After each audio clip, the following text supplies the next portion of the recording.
Ayan, pasokan na naman. So, for sure, naghahanap din kayo ng tumbler para sa inyong mga kiddos, mga Mima. Ito, recommended ko mga Mima ha. Napakagandang tumbler na to mga sis. Okay? Ito mga sis Mars ko ha.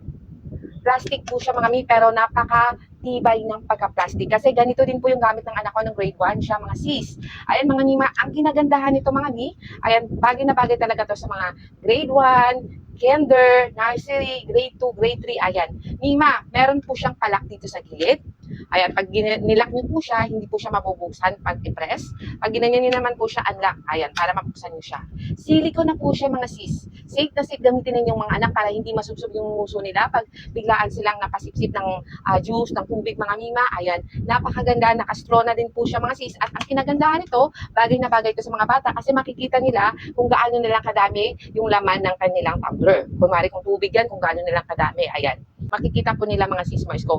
Best din po nito mga Mima, kahit puno po siya ng laman at nalaglag, hindi po siya basta-basta nabibiyak. Promise. Kasi mga sis, yung anak ko, ganito din po yung tumbler niya ng grade 1. Buong year niyang gamit, Mima. At kahit yung mga bata Mima, iniitsa-itsa yan. Ayan, naiitsa-itsa nila mga sis.